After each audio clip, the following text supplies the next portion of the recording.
Good evening and जय मसीह की सभी को एक बार फिर से प्रभु का धन्यवाद करते हैं। और आज ये सुंदर मौका दिया कि हम उसके वचन पढ़ के आशीषित होने पाएं। और मेरे साथ भाई रिचर्ड सिंह हैं। अलीगढ़ में हूं मैं। किसी कारण से मैं अलीगढ़ आज मेरे को रुकना पड़ा है, और लेकिन प्रभु का सच में धन्यवाद करता हूं कि ये सुंदर संगति का मौका मिला कि जिसमें आप ऑनलाइन और हम लोग यहाँ से ऑफलाइन जुड़े हैं। और आइए आज की आराधना को शुरू करने से पहले एक छोटी सी प्रार्थना में चलते हैं। भाई रिचर्ड सिंह। धन्यवाद देते हैं प्रभु इस समय के लिए कि हम मिल के दोनों जने आपके नाम की स्तुति आराधना करने वाले हो सकें। आपने हमें इसे योग्य समझा है कि हम आपकी स्तुति आराधना निरंतर करते चलें। अभी हम लोग अलग अलग अपने अपने मोबाइल से अलग अलग समय अनुसार कर रहे थे। आज वो सुनहरा समय आपने मौजूदगी में दिया है, अपनी हमें सुनहरा अवसर दिया है कि हम दोनों एक साथ बैठ के इबादत करें। और परमेश्वर यहोवा, जैसे तेरे वचन में लिखा है कि मिल के इबादत करने से तो मेरे कान वहाँ पे निरंतर लगे रहेंगे। और मैं चाहता हूँ प्रार्थना में प्रभु यीशु मसीह हमारे साथ जितने लोग हो सकें उतने जुड़ सकें, तेरे वचन उनके नाम से वो और आगे बढ़ने वाला हो सके, क्योंकि वो अपने वचनों को आगे बढ़ाएंगे जैसे हम अपने वचनों को आगे बढ़ाएंगे। जैसे जैसे करके तेरे वचन को आगे बढ़ाते चले जाएंगे तो मसीह समाज के, मसीह परिवार के एक होकर अगर वचन को लेके चलने वाले होंगे तो कोई भी जना हमारा कुछ भी नहीं कर पाएगा, क्योंकि हमारा बचाने वाला महान पिता परमेश्वर है। वो अपनी दृष्टि में हमें रखता है। वो हमेशा ये सोचता है कि मेरे बच्चे कभी भी कहीं पे भी किसी भी कठिनाई परेशानी में ना रहें। और हमें प्रभु यीशु का नाम लेके चलने वाले हमें उसको बदले में वचन उसका प्रचार करना, सुसमाचार करना, जैसा कि उसने अपने वचन में अपने आज्ञाओं के अनुसार हमसे कहा है। ये जिम्मेदारी हमारी है कि हम उसके वचनों को सुने और उस पर मनन करके उस पर चलने वाले हो सकें, इस योग्य हो जाएं, दुनिया के लालच में, दुनिया के कपट में ना पड़ के प्रभु यीशु मसीह के वचन को अपने दिलों से ग्रहण करके आगे बढ़ने वाले हो सकें। प्रभु सबको इस तरीके की जिंदगी अनायत फरमा। वो अपने बीते दिनों को छोड़ के अपने पापों को अंगीकार करके अपनी क्षमा मांग के सच्चे दिल से तेरे से कुछ मांगता है, आगे बढ़ता है, तेरे में अपना जीवन यापन करने की कोशिश करता है। तो प्रभु उसे अभी के अभी अपना हाथ रख के अपने आत्मिक रूप से परिपूर्ण रूप से चंगाई बख्श दे, तो वो तेरे नाम की इबादत बिना डरे, बिना सोचे, बिना संकोच करे, बिना किसी शैतानी तत्व में फंसे, बिल्कुल को अपने आप को, अपने शरीर को, मन को और दिलों को तेरी तरफ बिल्कुल आकर्षित कर दे, ताकि हमारी इस कलीसिया में सब एकता बनी रहे। सब एक एक करके एक दूसरे के साथ मिल के ग्रुप बना के एक साथ होकर निरंतर प्रार्थनाओं में लगे रहें। आने वाली रात के लिए प्रार्थनाओं में सबको तेरे हाथों में सुपुर्द करके इस प्रार्थना को तेरे नाम में होके मांगता हूँ। सुन और कबूल कर। आमीन। आमीन। जय मसीह की सभी को एक बार फिर से प्रभु का धन्यवाद करते हैं। और आज जो है मैं सोच रहा था कि मैं ट्रू गॉस्पल पे ये आप लोगों तक ये मैसेज पहुंचा दूं, लेकिन मैंने जब स्टार्ट किया था अपना ये ऑनलाइन प्रभु का वचन शेयर करना, तो मैंने ये बात पहले ही सूचित कर दी थी और प्रभु ने मेरे हृदय में डाल दी थी कि मैं कभी किसी डिबेट में नहीं पढ़ूंगा। वचन जो है वो एक ही है, लेकिन इसको समझा जो गलत इंटरप्रेट किया जा रहा है, जो कहीं ना कहीं इस वचन को तोड़ मरोड़ कर जो लोगों तक पहुंचाया जा रहा है, मेरे अजीजों, आज कहीं ना कहीं ये प्रभु से ये हम उस नज़दीकी को अपने जीवनों में ग्रहण नहीं कर पा रहे हैं।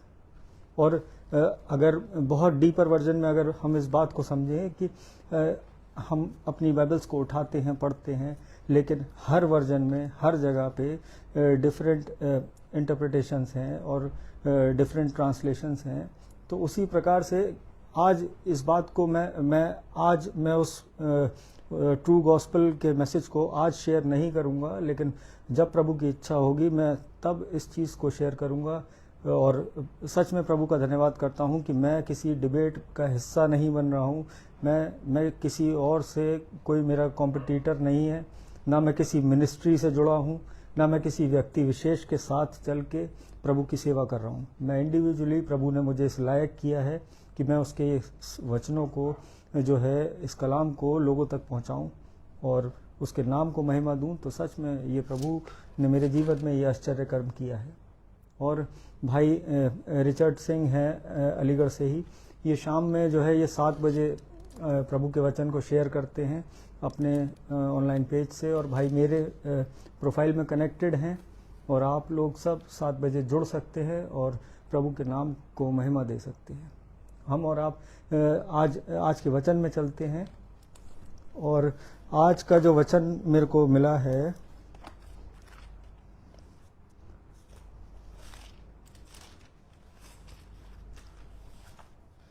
भजन संहिता उसका 52 चैप्टर 52वां अध्याय भजन संहिता। यहाँ पे परमेश्वर का न्याय और अनुग्रह की बात है मेरे जीजू। 52 हाँ कितनी आई थी? हाँ, पहले 1 से लेके 5 तक भाई पढ़ दीजिए प्लीज। यहोवा का वचन कुछ इस प्रकार से कहता है, हे वीर, तू बुराई करने पर क्यों घमंड करता है? ईश्वर की करुणा तो अनंत है। तेरी जीभ केवल दुष्टता गढ़ती है। सान धरे हुए उस्तरे के समान उस वह छल का काम करती है। तू भलाई से बढ़कर बुराई में और धर्म की बात से बढ़कर झूठ से प्रीति रखता है। हे छली जीभ, तू सब विनाश करने वाली बातों से प्रसन्न रहती है। निश्चय ईश्वर तुझे सदा के लिए नष्ट कर देगा। वह तुझे पकड़कर तेरे डेरे से निकाल देगा और जीवितों को लोक से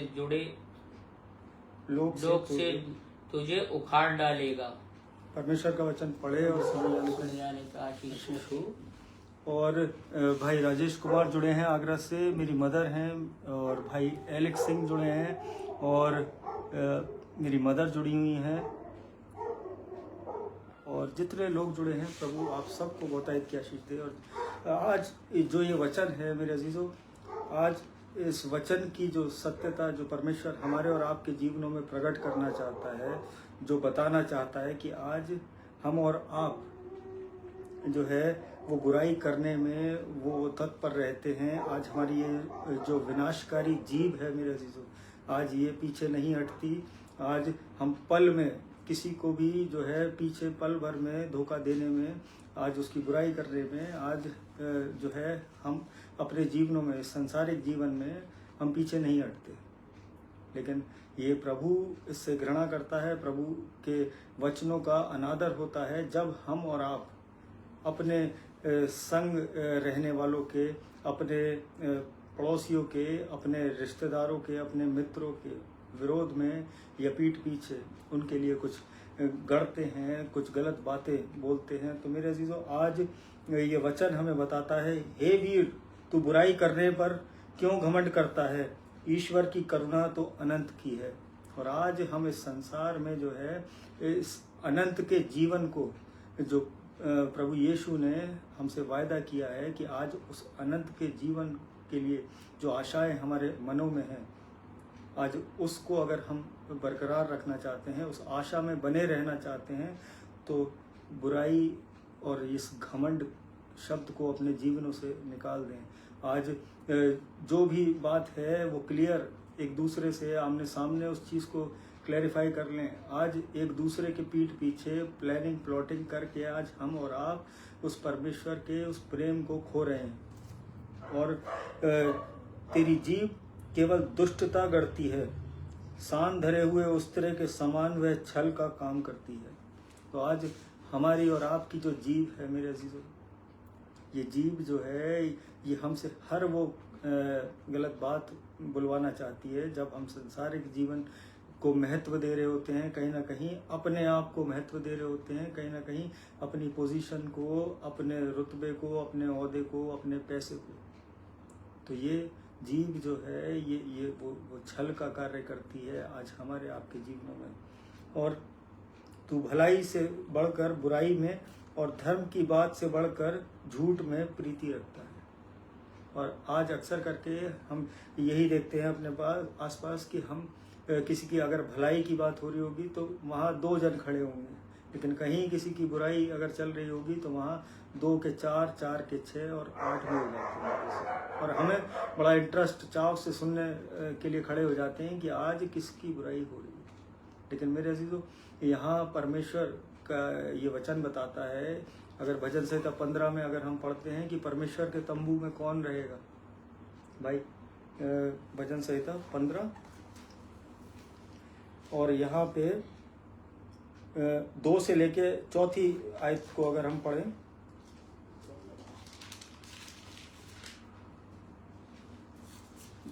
सेकंड और थर्ड वर्स को ही पढ़ दीजिए।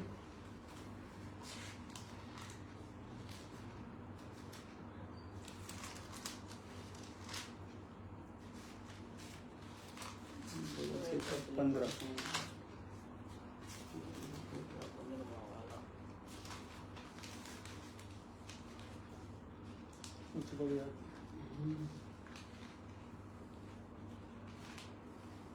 मैं पढ़ देता हूँ, कोई बात नहीं।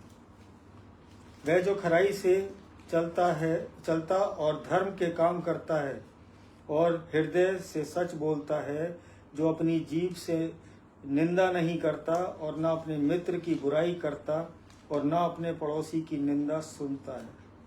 परमेश्वर का वचन पढ़े और सुने जाने पे आशीष हो।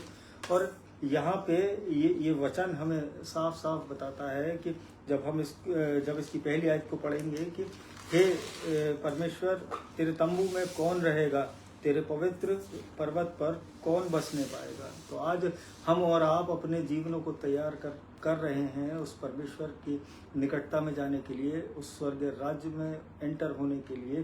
तो आज परमेश्वर की जो हिदायतें हैं हमारे और आपके जीवनों में, कि आज बुराई जो आज उस बुराई को आज जो हमने अपने जीवनों में एक अपर लेवल पे सेट कर रखा है, कहीं ना कहीं आज हम उस बुराई को लेके, उस बुराई के जीवन को लेके आज हम बहुत कॉन्शियस चल रहे हैं। आज कहीं बुराई हमसे जो है चूक ना जाए, किसी की बुराई बस पल भर में हम कर डालें आज। लेकिन जब ये बाइबल के इस वचन को जब हम पढ़ते हैं तो यहाँ अपने पड़ोसी की बुराई तक सुनने का जो है वो अपोज किया गया है इस वचन में, कि आज करना तो दूर की बात, आज सुनना भी जो है वो अनुचित है उस परमेश्वर की नज़र में।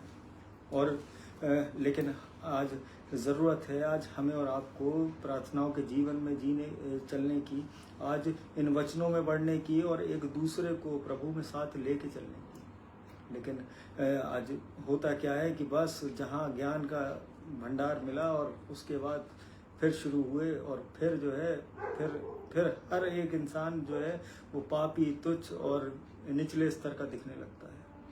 आज मेरे अजीजों, प्रभु का प्रेम ये कहता है कि आज जो है, आज 4 घर छोड़ के प्रार्थना करना जो है इम्पॉसिबल हो जाता है। और अगर किसी दूसरी सिटी में जाना हो तो वहाँ क्योंकि वहाँ आपका मकसद छुपा है। आज भेड़ की खाल में भेड़िए छुपे हैं। आज कहीं ना कहीं आज अपने फायदे दिख रहे हैं मेरे अजीजों। आज वचन को अगर इस तरीके से यूटिलाइज कर रहे हैं अपने जीवनों में, तो आज आप परमेश्वर को धोखा दे रहे हैं। और परमेश्वर हर एक चीज़ से अवेयर है, आज परमेश्वर हर एक चीज़ को जानता है। और यहाँ पे जब हम इसकी 6ठी आयत को पढ़ेंगे, 52 की 6ठी आयत जी, 52 चला हुआ था आपका। तब धर्मी लोग इस घटना को देखकर डर जाएंगे और यह कहकर उस पर हंसेंगे, देखो यह वही पुरुष है जिसने परमेश्वर को अपनी शरण नहीं माना, परंतु अपने धन की बहुतायत पर भरोसा रखता था और अपने को दुष्टता में दृढ़ करता रहा। परमेश्वर का वचन पढ़े और सुने जाने पे आशीष हो। तो यहाँ ये जो 6ठी और 7वीं आयत है, तब धर्मी लोग इस घटना को देखकर डर जाएंगे और यह कहकर उस पर हंसेंगे, देखो यह वही पुरुष है जिसने परमेश्वर को अपनी शरण नहीं माना। तो आज परमेश्वर हमारे और आपके जीवनों से ये चाहता है, आज एक मसीही जीवन का जो बेसिक है, आज वो परमेश्वर हमसे और आपसे यही मांगता है कि आज हम अपने उस धन का घमंड ना करें, आज अपने पोजीशंस का घमंड ना करें, आज अपने रुतबे का घमंड ना करें मेरे जीजू। आज अगर हम उस घमंड में जी रहे हैं तो हम कहीं ना कहीं परमेश्वर को डिनाई कर रहे हैं, परमेश्वर को जो है अपने जीवन में जो है उसकी उपस्थिति को जो है वो महसूस नहीं कर रहे हैं, और कहीं ना कहीं हम इस वचन से दूर हैं, इस बाइबल से दूर हैं मेरे जीजू। और यहाँ 8वीं आयत जो कहती है, परंतु मैं तो परमेश्वर के भवन में हरे जैतून के वृक्ष के समान हूँ। मैंने परमेश्वर की करुणा पर सदा सर्वदा के लिए भरोसा रखा है। परमेश्वर का वचन पढ़े और सुने जाने पर आशीष हो।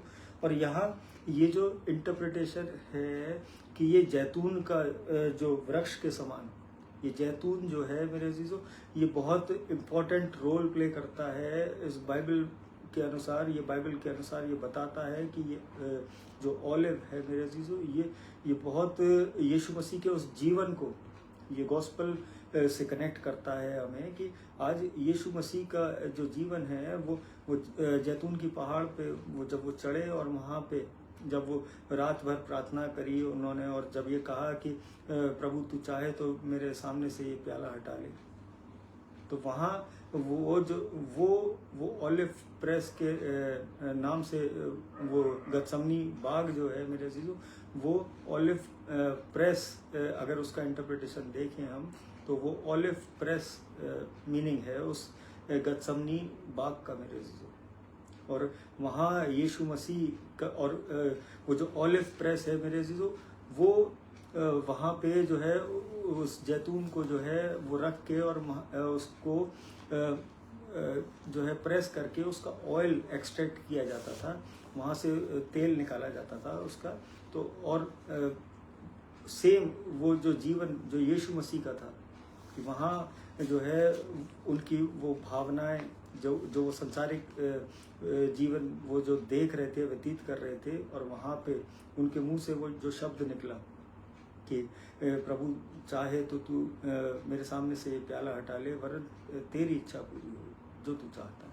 तो आज हम और आप छोटी छोटी चीज़ों को, आज बाइबल का एक वर्ड भी जो है मेरे अजीजों ज़ाया नहीं है, आज उसका मतलब भी जो है वो हमारे जीवनों में बहुत महत्व रखता है, आज एक मसीही जीवन को जीने के लिए। और हम इसको अगर हल्के में ले रहे हैं, कहीं ना कहीं मिस इंटरप्रेट कर रहे हैं, मिस गाइड कर रहे हैं, तो ये आज बहुत से प्रचारकों के साथ है ये चीज़, ये प्रॉब्लम है कि आज मिसलीड कर रहे हैं, और कहीं ना कहीं वचन को जब घुमा फिरा के जब वो बोलते हैं, सिलेक्टेड वर्सेस को जो है वो ऑप्ट कर लेते हैं अपने जीवनों में। तो ये केवल आप स्क्रीन पे तो अपनी वाहवाही कर सकते हैं, लेकिन उस परमेश्वर का आप अनादर कर रहे हैं, कहीं ना कहीं इन वचनों के विपरीत अपने जीवनों को जी रहे हैं। आज दिखावे का जीवन जो है वो परमेश्वर चाहता है, वो हमारे हृदय को देखता है, वो बाहरी आउटर अपीयरेंस मैटर नहीं करती है आज हमारे और आपके जीवन के लिए। अगर हम प्रभु की निकटता में हैं, आज एक मसीह जीवन जी रहे हैं तो। और मैं तेरा धन्यवाद सर्वदा करता रहूँगा, क्योंकि तू ही ने यह काम किया है।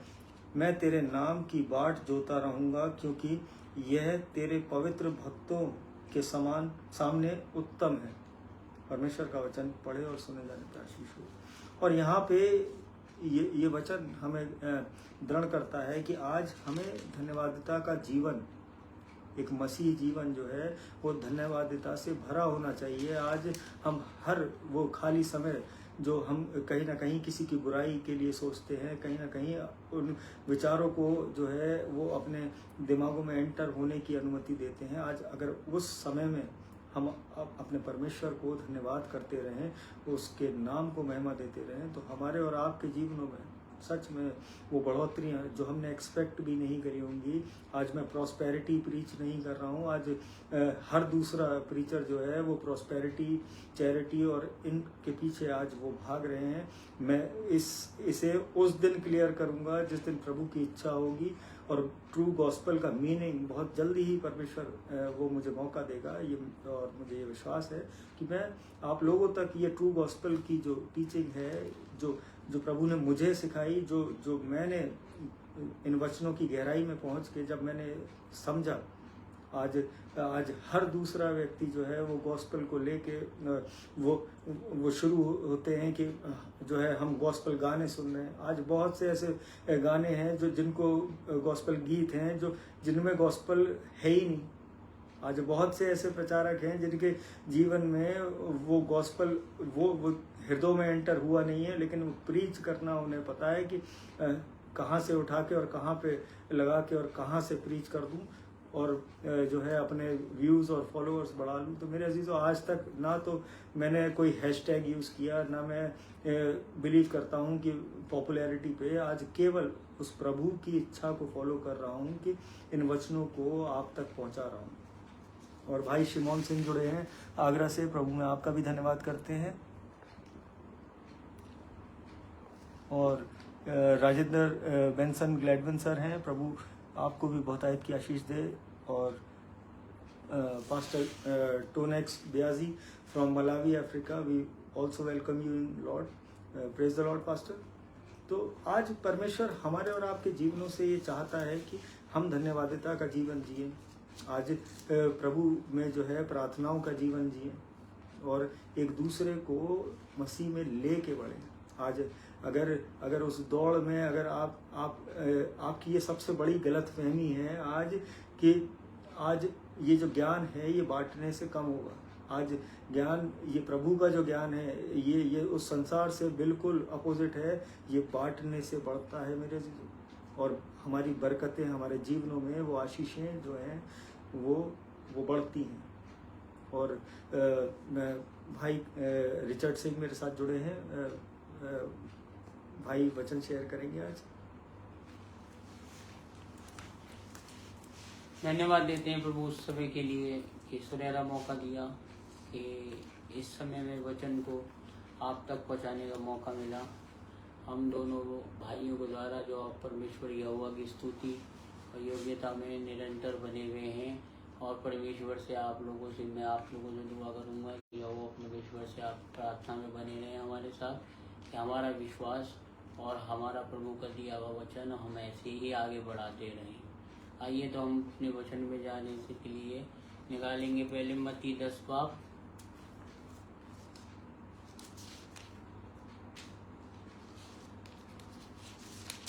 और उसकी 16वीं आयत। इसमें वचन में लिखा है, देखो मैं तुम्हें भेड़ों के समान भेड़ियों के बीच भेजता हूँ, इसलिए सांपों के समान बुद्धिमान और कबूतरों के समान भोले बनो। मैं तुम्हें, परमेश्वर यहोवा अपने वचन में कह रहा है कि मैं तुम्हें भेड़ों के समान भेड़ियों के बीच भेजता हूँ।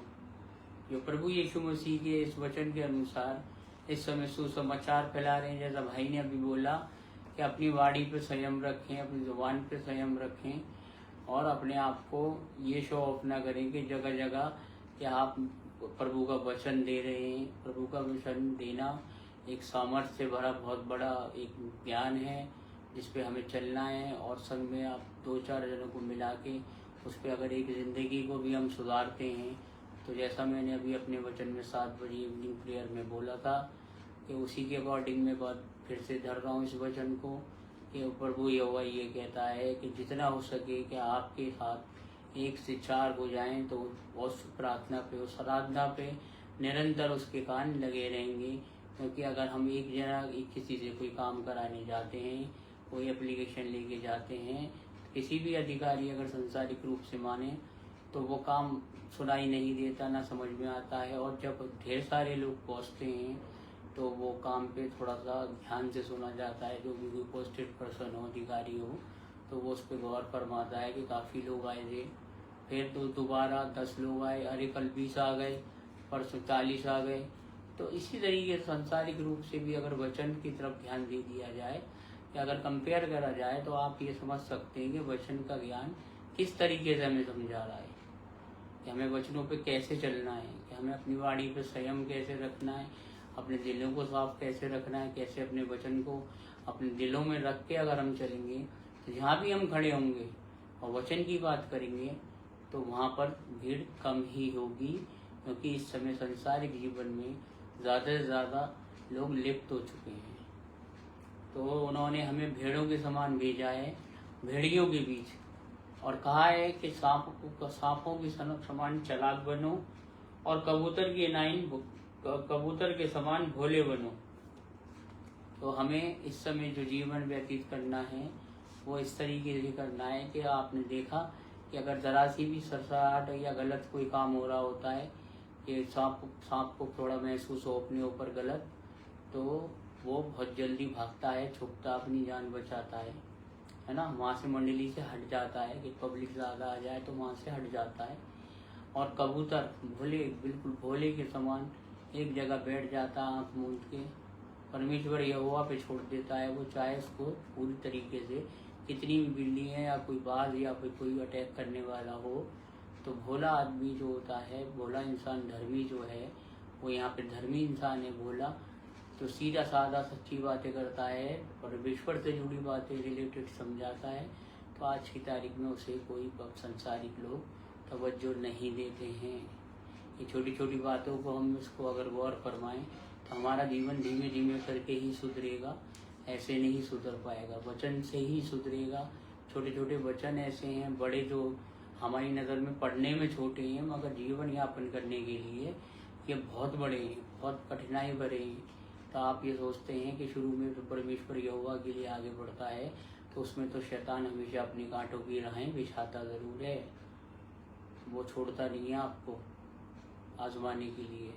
जितना हो सके निरंतर रूप से इस पवित्र कलाम में होके चलने वाले बन सकें, दुनिया की सांसारिक दिखावा ना करके, इधर उधर की बातें ना करके, क्योंकि सांसारिक रूप तो एक तरीके से आप कंप्यूटराइज बन गया है जो कि एक नष्ट होगा एक दिन। मगर परमेश्वर यहोवा ने जो हमें अपने हाथों से रचा है, अपनी सामर्थ्य दी है, हमें अपने बराबर का समझा है, अपना बेटा का है, अपना पिता, अपना भाई बहन मेरे वही होंगे, जो मैंने अभी पढ़ा था वचन में आपको इसी बात पे ही, कि मेरे पास जो बैठा हुआ है वही मेरी माता, वही मेरा भाई, वही मेरी बहन है। क्योंकि जो वचन सुनने आएगा, जो वचन को ज्ञान को प्राप्त करेगा, वही भाई वही बहन है। वो नहीं कि मैं अभी आ रहा हूँ, कि पारिवारिक घर में रहने वाले ही आपके भाई बहन माता पिता हैं, जो आपकी कलीसिया में साथ रह रहे हैं, वचन को आगे बढ़ाने के लिए आपको साथ दे रहे हैं, आपके वचन को ग्रहण कर रहे हैं, समय अनुसार आ रहे हैं।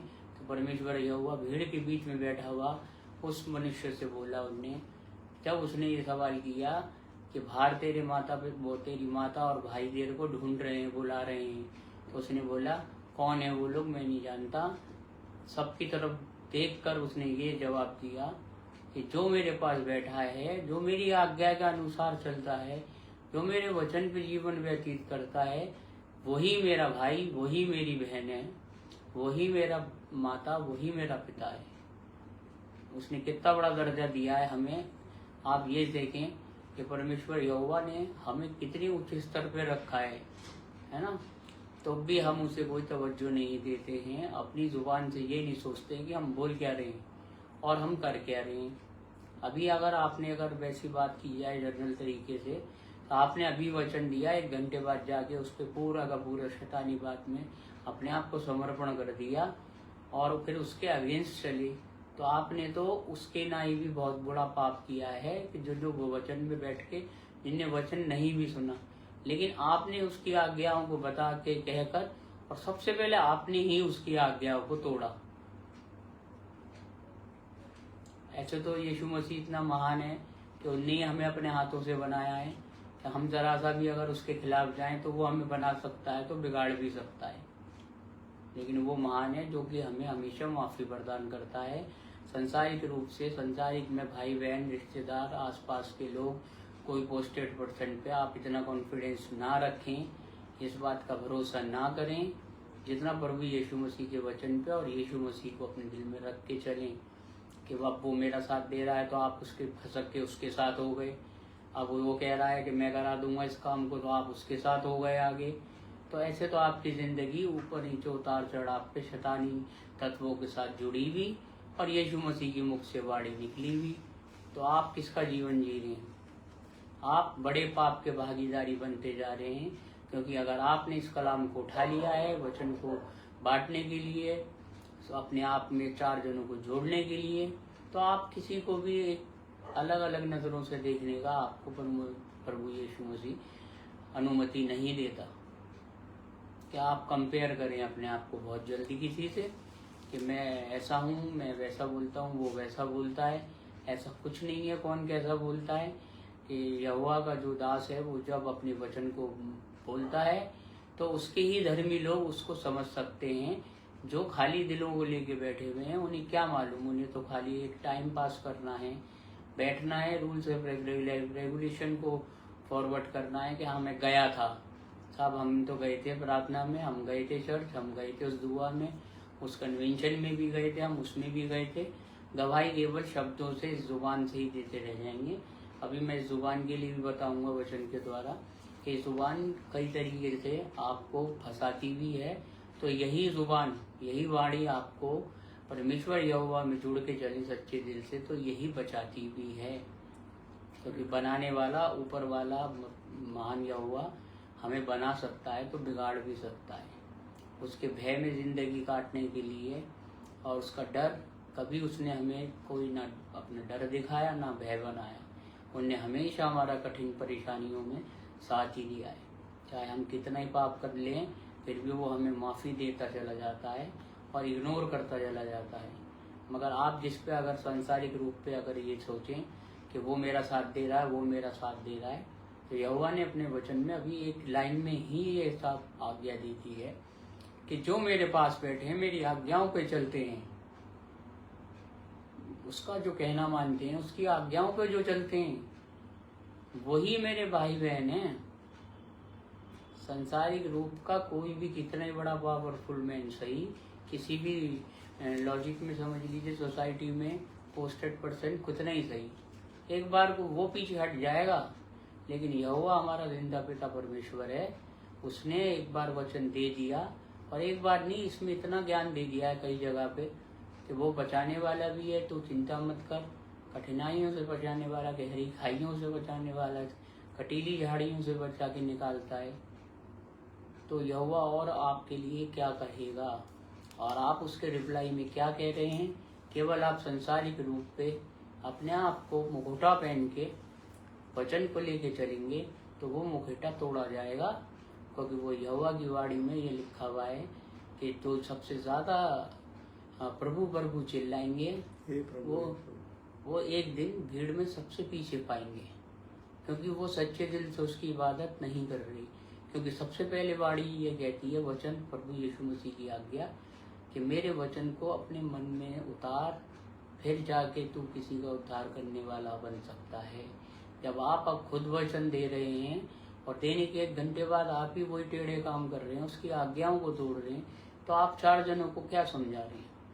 केवल एक रीति रिवाज निभा रहे हैं। उसे कपटी बना कहते हैं, और कपटी लोगों के लिए यीशु मसीह के द्वार पे कोई जगह नहीं है, खड़े होने तक के लिए मौका नहीं है। तो छल कपट में और इसी आज्ञाओं को तोड़ने में परमेश्वर यहोवा का भय हमें दिलों से मानना है कि प्रभु हमारा देख रहा है। हम ये ना सोचें कि हम क्या कर रहे हैं, अब कोई नहीं है कमरे में, हमने कर दिया अपना जो करना है, कोई नहीं देख रहा। लेकिन सब देखे ना देखें, मगर उसकी दृष्टि हम पे निरंतर बनी रहती है। और ख़ास तौर से जब बन जाती है कि जब हम अपने पवित्र कलाम को काटने के लिए, वचन को आगे बढ़ाने के लिए, और अपने जो भाई पाप में फंसे हुए उन्हें छुटाने के लिए, तो हम उसी आज्ञाओं को खुद तोड़ देंगे, उल्लंघन करेंगे, तो हम कैसे जीवन व्यतीत करेंगे? परमेश्वर की दृष्टि में तो हमारा कोई वजूद नहीं रहेगा, कोई पहचान नहीं रहेगी, चाहे हम कितने रो के आंसुओं के साथ घुटने टेक के प्रार्थना मांग लें, मगर वो ऊपर नहीं जाएगी। वो अगर गौर से समझें, अगर वचन को लेके, एक वचन की एक लाइन को भी लेके अगर आप वैसे कंपेयर करके चलते हैं ना सामाजिक तौर पे भी, तो भी आप समझ जाएंगे कि आपका जीवन किस रास्ते पे जा रहा है। कटीली झाड़ियों की तरफ जा रहा है, क्योंकि उसमें शुरुआत में मखमल का कालीन बिछा हुआ है, तो आप खुश हो जाते हैं उसकी चकाचौंध रोशनी देखकर, और जबकि उसके बाद घोर अंधकार है जिसमें आपको कोई नहीं मिलेगा। जो आपको भेजने वाला शैतान है, साथ देने वाला है, वो आधे रास्ते से कब हट जाएगा पीछे से आपको पता नहीं चलेगा। मगर परमेश्वर यहोवा हमारा निरंतर अपने लिए यही सोचता है कि मेरा बेटा है फंस ना पाए, और वो अपनी वचनों से और अपनी आज्ञाओं से हमारी ढाल बना रहता है। हमें वो ढाल मजबूत करनी है या उसे कमज़ोर करना है।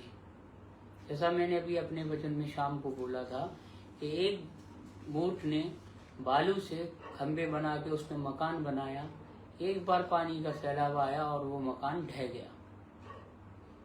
वो बहुत खुश है महीनों से रह के उसमें बालू के मकान के खंभों पे, लेकिन बुद्धिमान ने अपना उसी चट्टान पे मजबूत खंभों से मकान बनाया और कितनी धाराएं आई, कितनी सैलाब आए, कितनी आंधी आई, कितने तूफान आए, मगर बुद्धिमान का घर एक जगह पे स्थिर रहा, क्योंकि उनने यहोवा के वचन को लेकर उसकी आज्ञाओं को मानकर सोच समझकर उससे बुद्धि मांग कर उस घर को बनाया।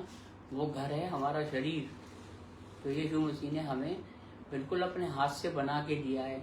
तो वो कैसे चाहेगा कि मेरे बनाए हुए घर में शैतान वास करे और हम उसके लिए दरवाज़ा खोलते ही तो नहीं है, मगर दरवाज़ा खुला ही छोड़ देते हैं हमेशा के लिए। हर पल हर लम्हा अगर हम महसूस करें अपनी ज़िंदगियों में, तो वचन की 2 लाइनें भी आपकी ज़िंदगी में सुधार ला सकती हैं अपने आप में भी। क्योंकि ऐसा नहीं है कि इसमें बहुत बड़ा सरमन या स्पीच दे के या प्रैक्टिकली बाहर की आउटर की गवाही दे के कहानियाँ बता के ही वचन को बांटा जाए। वचन बांटने का मतलब ये है कि वचन में ही शुरू होना है, वचन में ही आपको अंतिम दिनों की तैयारी करने का फैसला है। सब कुछ वचन में ही है, मगर क्या है कि रूल्स ऑफ रेगुलेशन पूरा कर रहे हैं, बस हम रीति रिवाज निभा रहे हैं। हाथ में ली पढ़ ली भाई साहब ने। मैंने इस बात पे भी एक बार वचन साझा किया था कि आज के जनरेशन में तो ये हाल हो गया है कि वो भी नहीं ले जाना मांगते, उसे भी 50, 60, 70, 80 किलो की समझते हैं अपने कलाम को। बस वो निकाला वो मोबाइल और निकाल के गूगल पे डाला, बन गए इलेक्ट्रिक मैन। टावर एक बार को हमेशा के लिए गायब हो जाएंगे, लेकिन मगर जो यीशु मसीह के हमारे दिल के तार के टावर हैं वो कभी नहीं टूटेंगे, ना कभी उनकी रेंज कम होगी, चाहे कितनी आंधी तूफान आए। एक बार को बिजली तारों के द्वारा आती है जो दिखाई देते हैं, चाहे वो आप बेसमेंट में भी कर लें, अंडरग्राउंड बिजली कर लें, तब भी वो भी जा सकती है, वो भी धोखा दे सकती है। मगर परमेश्वर यहोवा का जो हमें मिला हुआ वचन का करंट है, वो हम अपने हिसाब से अपने आप में उसकी पावर को बढ़ाने के लिए नित्य वचनों पे जड़ेंगे, तो हम एक दिन ऐसा आएगा कि और लोगों को भी उसमें कनेक्शन दे सकते हैं, सामाजिक तौर पे समझें तो। और कहीं आप अपने आप को पर्सनली समझ के दे के वचन को भूल जाते हैं, तो केवल आप केवल एक सामाजिक तौर की बिजली बन के रह गए कि जब तक इन्वर्टर चार्ज है, बैटरी है दम तो चल रहे हैं, वरना बैटरी खत्म तो हम भी खत्म। तो अपने आप को बैटरी मैन न समझकर परमेश्वर यहोवा का दास और उसके वचन को बांटने वाला खास समझें। महसूस करें कि जब यहोवा ने अपने वचन में हमें ये आज्ञा दी है कि हमें क्या करना है, हमें सुसमाचार को बढ़ाना है, उसके वचन को आगे फैलाना है, क्योंकि वो कह के गया है इस बात को। लेकिन हम क्या समझते हैं कि अगर कोई बंदा कह के कोई काम जाए, अरे भाई ये करना जरूरी है, आके वो किसी आएगा। मगर हम ये महसूस नहीं करते कि जब हम अंतिम दिनों में उसका सामना करेंगे तो वो कैसा गुस्सा करेगा। उसका गुस्सा एक गहरी खाई की आग की भट्टी का है। तो हम देखिए संसारिक आदमी से कितना डर रहे हैं, मगर अपने जो हम जिसने हमें सृष्टि में भेजा है, सृष्टि बना के हमें अपने हाथ से रच के भेजा है, तो उस जिंदगी को हम मुहैया नहीं कर रहे, उसको लेके हम आगे नहीं बढ़ रहे, क्योंकि हमारे दिल में उसका कोई डर ही नहीं है।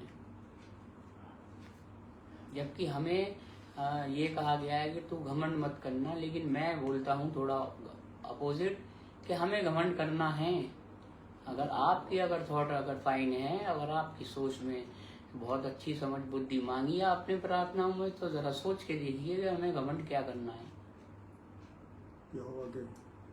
यहोवा एक नहीं है, यहोवा 2 नहीं है, यहोवा 3 नहीं है। यहोवा एक जिंदा पिता परमेश्वर इकलौता महान है, जिसने अपने बेटे को यीशु मसीह को हमारे लिए केवल इंसान के रूप में इसलिए भेजा गया था कि वो पापियों को छुटाए, तो पाप में फंसे हुए हैं, पाप के कुएं में गिरे पड़े हैं, पाप की खाई में सन रहे हैं, लालच में दुनिया की, तो उनको बचाने के लिए भेजा था। और इतनी उन्होंने जिल्लत सही, उन्होंने खून बहाया, कीलें हाथों में ठोकी गई, इतनी बड़ी बड़ी कीलें हाथ पैरों में ठोकना आज की तारीख में पाप पिन भी छुप जाए तो हमें कितना दर्द होता है। तो आप उसको महसूस करें अपने दिल से कि हमारी केवल एक छोटी सी बात पापों के खातिर, छोटी सी बात मैं इसलिए कह रहा हूँ कि जब आप यहोवा की वचन की वाणी में बिल्कुल समा जाएंगे, अपने आप को दिलों से मनों से समर्पित कर देंगे यहोवा को, तो आपका कोई कुछ नहीं बिगाड़ सकता। एक तरीके से वो अपने वचन से ऐसा लेमिनेशन कर देता है, चाहे कितनी आंधी तूफान आए, चाहे शैतान की कितने जलते हुए उड़ते हुए तीर आए, कुछ भी आप पे असर नहीं करेगा, क्योंकि आपने सच्चे दिल से अपने आप को, अपने मट्टी के शरीर को उसको छोड़ दिया है उसके ऊपर। लेकिन वो जब ही जा पाएगा उसके पास जब आपका मन साफ और दिल में आपके यहोवा का वचन और आपकी बुद्धि में उसका ज्ञान समाये रहेगा। तो आपको देखिए बुद्धि उनने प्रदान करी है कि हमें इस बात को याद रखना है। मैं अभी बीते दिनों में खुद बोल रहा था कि मैं वचन भूल जाता हूँ कहाँ पे क्या लिखा हुआ है, क्योंकि मेरी जो अभी 1.5 साल तक ट्रीटमेंट के अकॉर्डिंग आयुर्वेदिक वैसी दवाई चली, तो वो मेरा कुछ थोड़ा रफनेस सूखापन आया, मेमोरी थोड़ी ऐसी रही। लेकिन हाँ, जब से मैं अभी जुड़ा हूँ इसमें, परमेश्वर यहोवा के वचन में जुड़ा नहीं हूँ, परमेश्वर यहोवा ने मुझे मौका दिया। एक बार उनने दरवाज़ा खटखटाया, मैंने खट से खोला और मैंने अपने आप को से समर्पण किया। इसीलिए अपने वो देखिए वचन में बिना पढ़े भी वचन को अगर आपने याद कर रखा है, एक आज्ञाएं याद हैं, तो आप कह सकते हैं। यहोवा परमेश्वर कहता है, यीशु मसीह तेरे दिल के द्वार पर खटखटाता है, खोलो तुम दरवाज़ा, वो है आना चाहता है, वो आना चाहता है। वो तो एक बार ही खटखटाएगा, 2 बार खटखटाएगा, मगर आपको संसारिक आलस, लालच, लोभ, ठंड हो रही है रजाई में, अरे हमारा धुआ है यार, अरे बहुत ठंड है यार आज तो यार, रजाई तक में ठंड लग रही है, आप उसके नाम से वो रजाई नहीं छोड़ना मांग रहे, तो वो रजाई नहीं, वो दरवाजा है जो आप उसके नाम में होकर खटखटाने पे नहीं खोल रहे हैं। जबकि उनने आपको अपने पवित्र वचन से पूरा लेमिनेट कर दिया है आपके शरीर को, ना ही कोई कठिनाई, ना ही कोई बीमारी, ना कोई ठंड, ना कोई बारिश, कोई आपको नुकसान नहीं पहुंचा सकती। तो ये छोटी छोटी वचन आपके पढ़ने में नजर आएगा कि छोटी सी लाइन है।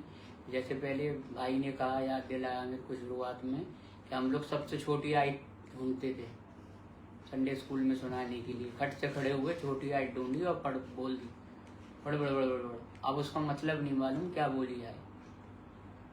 परमेश्वर यहोवा हमें गर्भपात से ही समझता है, क्योंकि जब उसने हमें तैयार करके भेजा है, शुरुआत से और अंत तक जानता है कि ये क्या चाहता है और क्या कर रहा है। तो जैसे हम अपने एग्जाम्पल के तौर पे अपने दोस्त को आजमा लेते हैं, मैंने भी गवाही दी थी कि उड़ाऊ पुत्र का बेटा जब अपने पापा का सब लेके चला गया, सारा पैसा धन दौलत लेके चला गया, जब तक उस पर धन दौलत रहा, दुनियादारी का था कचौंध रही, उनने खूब शराब बाराबाजी करी, खाना मुर्गा मछली सब खाया, और जब धीमे धीमे पैसा खत्म हुआ, वैसे वैसे संसार के दोस्त कम होते चले गए। तो ये हमें अपनी जीवन में देख के जोड़ के चलना है इस लाइन के लिए कि हम कैसे दोस्त बना रहे हैं। हमारा दोस्त केवल एक ही महान है, पिता परमेश्वर, जो हमें हमेशा याद रखता है। वो हमें कभी नहीं छोड़ता, वो हमारा साथ कभी नहीं छोड़ता। लेकिन दुनिया के संसारिक लोग हमारा साथ छोड़ सकते हैं, लेकिन हम उन पर ज़्यादा भरोसा करके और इसके ज्ञानों की बातों को ना मानकर उनके जीवन उनके ऊपर डिपेंड होकर जी रहे हैं। तो हम जीवन यापन नहीं कर रहे हैं, केवल अपने मट्टी के शरीर को यहाँ छोड़ना है। जब आत्मिक रूप से हम जब उसके द्वार पे जाएंगे तो हम उसके द्वार पे खड़े होने योग्य भी नहीं बन पाएंगे, क्योंकि हम उसके वचन को, उसकी आज्ञाओं का पढ़ के भी तो उल्लंघन कर रहा है। मैं फिर से खास तौर से इस बात के लिए कहूँगा कि आप ज़रा सौ गौर से सुनिए कि जो वचन को बांटने के बाद उसकी खिलाफत करता है तो वो ज़्यादा महापापी, मेरी नज़र में महापापी कहलाएगा वो। परमेश्वर यहोवा की तो कह यह है कि वो तो हमेशा माफ़ करता आया है। तो हमें इस बात का तो घमंड है कि माफ़ तो कर ही देता है, बचा तो लेता ही है। बहुत से लोग ऐसे हैं हमारे यहाँ जो बीमार पड़ते हैं, खुदा को याद करते हैं, ठीक हो जाते हैं, फिर पूछते हैं यहोवा कौन, फिर दोबारा बीमार पड़ जाते हैं हमें संसारिक अमालों में, फिर उसी रूटीशन की जिंदगी, फिर दवाई पी ली कोरोना की, फिर बैठ गए, फिर बीमार हो गए। ऐसे तो जिंदगी होनी नहीं है। आप एक तरफा ही जा सकते हैं। सफ़र भी करेंगे तो आप एक ही गाड़ी में कर सकते हैं, तभी अपनी मंजिल पकड़ सकते हैं। आप 36 गाड़ियाँ बदलते फिरेंगे तो वो गाड़ियाँ धोखा दे सकती हैं और आपको देर करा सकती हैं। जैसे कि मैंने अभी अपने वचन में अभी बोला था 10 कुंवारियों के लिए कि उनमें घमंड था 5 में कि हमारे पे तो बहुत तेल है हमारी कुप्पियों में, जबकि जो 5 कुंवारियाँ थी, 5 धर्मी, वो पल पल बुद्धिमान जुड़ी हुई धर्मी लोगों से अपने परमेश्वर यहोवा का भय मानने वाली, जो सोती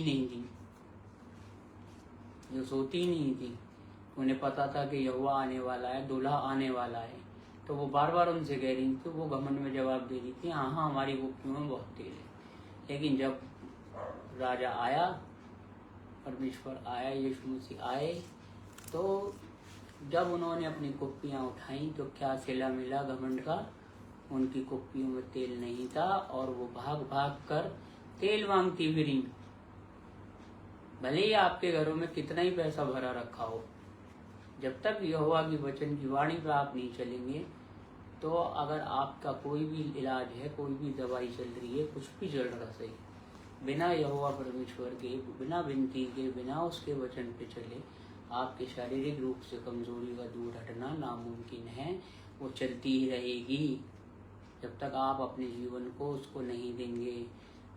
कहते हैं ना कि अगर किसी शोरूम से अगर आप जाते हैं गाड़ी खरीदने, तो गाड़ी में अगर कोई फॉल्ट आता है तो कैसे जाते हैं शोरूम में हट के, यार अभी तो ली है यार, यहीं से तो खरीदी थी, सारी सर्विस यहीं से कराते हैं हम, सारे काम यहीं से कराते हैं, ये बार बार क्यों खराब हो रही है, शिकायत करते हैं ना। अब यहोवा परमेश्वर ने जब हमें अपने हाथ से रचा है कि हम उसकी भेजी हुई गाड़ियाँ समझ लीजिए आप संसारिक रूप से, तो हमारे में कोई कमी आएगी तो हम तो उसी से कहेंगे ना, परमेश्वर कि ये वाला पार्ट्स डैमेज हो रहा है, अपने नाम से, अपने हाथ से सामर्थ्य से भर दे, ठीक कर दे, वो ठीक कर देगा। फिर हम उसे मिसयूज़ करते हैं और फिर पड़ जाते हैं अधर्मियों के साथ, कपटियों के साथ मंडली करना। तो क्या जीवन है ये? और जो आपको राह दिखा रहा है स्टार्टिंग में, जो है परमेश्वर यहोवा, ऐसी आपके लिए दास छात्र चुना गया है। जो प्रभु का दास होता है वो आपको अगर सिखा रहा है, रास्ता दिखा रहा है, जैसे मुझे भी आगाज हुआ अपने लिए और भाई ने बताया कि ऐसे करो, परमेश्वर यहोवा को अपना जीवन दे के देखो, मैंने दिया, तुरंत दरवाज़ा खोला और मेरे घर में और मेरे में बहुत ही सुधार आया, मेरी वाणी बदल गई। क्योंकि मैंने इस वचन में सबसे पहले पढ़ा कि गाली देना सबसे बड़ा पाप है, जो कि मेरी पल भर के लिए नहीं हटती थी और मेरे मुंह से अब निकलती नहीं है आसानी से। तो यहोवा परमेश्वर तो अपनी जो भूमिका है, जो उसने जिसे हमें भेजा है कार्य करने के लिए, हम उस पर नित्य रूप से वचन नहीं दे पा रहे हैं। हमने केवल 1 घंटा करना है, उनने अगर 1 घंटा बोला है, वो कह रहा है 1.5 घंटे बोल सकता हूँ, तो मैं 5 घंटे बोल सकता हूँ। अरे मैं कह रहा हूँ आप 5 मिनट बोलो, और 5 सेकंड के लिए नहीं, 50,000 घंटों के लिए उस वचन को अपने दिल में रख लो। आप बाहर निकले और आपको लगा कह रहा है गाली देना मना, और आपके मुंह से निकली, अपने तुरंत बोलो ओह खुदा गलती हो गई, मुंह से गाली निकली। थोड़ा सा मजबूती दे विश्वास में कि मुंह से अब और गाली ना निकले। तो धीमे धीमे एक समय के अनुसार ऐसा समय आएगा कि आप खुद ही उससे अलग हट जाएंगे। गलत एमालों से आप जब ये हट पाएंगे, जब इस वचन को, कलाम को अपने नित्य रूप से दिलों में रख लेंगे और अपने आप में जोड़ लेंगे।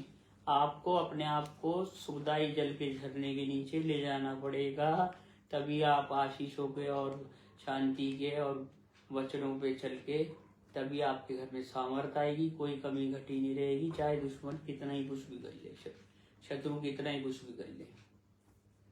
क्योंकि परमेश्वर यहोवा इस वचन में बस इतना ही कहता है कि अब इस समय के अनुसार नहीं है, इतना समय लेट हो रहा है, तो मैं आगे और बताता आपको, मगर मैं शॉर्ट में केवल एक ही बात ही आप लोगों से विनती करता हूँ कि यहोवा का दास के होते हुए सोचता हूँ कि मैं प्रभु यहोवा में जुड़ गया हूँ, तो मैं और 4 लोगों को ये बात समझा सकूँ कि आप लोग जो है वचन को पढ़ने के साथ साथ उस पर चलने वाले हो जाएं, तो आपका जीवन बदल जाएगा। प्रभु यीशु महान है, वो आपका साथ देगा, वो कहीं नहीं फंसने देगा।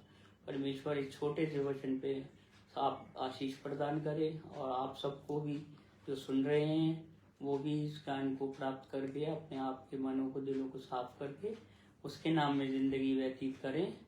आप सबको आशीष मिले यहोवा के नाम से। और इसको वचन को यहीं समाप्त करके भाई बीच में रोहित भाई प्रार्थना करेंगे अब। जी, मैं प्रार्थना में जाने से पहले मैं एक और चीज बताना चाहता हूँ कि जैसे हम पुराने नियम को जब हम पढ़ते हैं बाइबल में, तो हर एक वो चीज जो है वो यीशु मसीह की ओर दर्शाती है।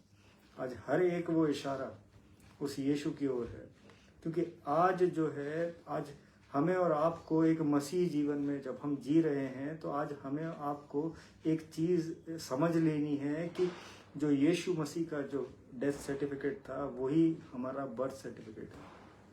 आज अगर हम सोचते हैं कि हमें गॉस्पल कहाँ से मिलेगा, कि मत्ती, मरकुस, लूका, आज गॉस्पल जो है, अगर यीशु मसीह की ओर इशारा जो हो रहा है, वो उस आदम की कहानी से, उस जब अदन की वाटिका में जब उस आदम को गहरी नींद में डाला गया, जब भाई मैसेज को दे रहे थे, वचन बोल रहे थे, तो परमेश्वर ने उसी वक्त मेरे हृदय में ये दृष्टांत डाला कि ये सारी चीजें वो पॉइंटिंग टुवर्ड्स जीसस, कि आज जब वो हम जब बाइबल पढ़ते हैं, उत्पत्ति पढ़ते हैं, उसमें जब आदम को उस गहरी नींद में डाला, वो गहरी नींद जो थी, वो बाइबल के कुछ वर्जन्स में उसको डीप स्लीप के नाम से बोला गया है, या बिल्कुल डीप स्लीप वो होती है मेरे अजीजों की बिल्कुल होश नहीं होता, और हैवी एनेस्थीसिया मान लीजिए उसे, कि सर्जरी से पहले कि एक बहुत डीप स्लीप है, और नेक्स्ट टू ये समझ लीजिए कि डेथ। तो वहाँ जो यीशु मसीह का जो दृष्टांत कह लीजिए, या पॉइंटिंग टुवर्ड्स जीसस कह लीजिए, कि उस आदम की जब उस पसली को परमेश्वर ने भेदा, और उसमें उस सीने को जब भेदा और वहां से पसली को निकाला, सेम उसी तरीके से उस यीशु मसीह के जो है वो पसली में वो भाले मारे गए, और उसमें से जो निकला वो थी आप और हम, कलीसिया। और कलीसिया को दुल्हन कहा गया है, और वो दुल्हन जो है वो हव्वा, उस आदम की जो दुल्हन वहां से उससे बनी, उस आदम की उस पसली से वो हव्वा बनी। और वैसे ही जब यीशु मसीह ने क्रूस पे अपना प्राण को त्यागा, तब हम और आप जो है उस पाप से मुक्त हुए, हमें उद्धार मिला, हम उस छुटकारे के जीवन को प्राप्त कर पाए। और मैं प्रभु का सच में धन्यवाद करता हूँ कि ये सुंदर मैसेज और ये सुंदर वचन और ये सुंदर मंडली आपने दी।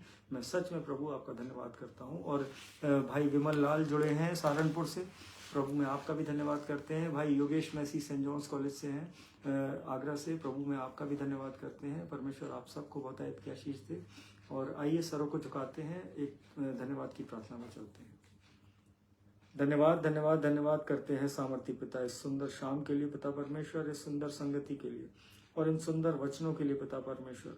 मैं प्रार्थना करता हूँ पिता परमेश्वर, हर एक जन जो इस मंडली में समूह में जुड़ता है पिता परमेश्वर, जो बाद में इन वचनों को ग्रहण करता है पिता परमेश्वर, वो घरानों समेत आशीषित हो पिता परमेश्वर। हर खौफ खतरे से पिता परमेश्वर उनके जीवन को, उनके परिवारों को पिता परमेश्वर बचा के रखिए पिता परमेश्वर। आपके लहू के बाड़े में ढांपते हैं पिता परमेश्वर, उनके घरों के हर एक बच्चे को, हर एक बुजुर्ग को, हर एक जन को पिता परमेश्वर आपके हाथों में देते हैं पिता परमेश्वर।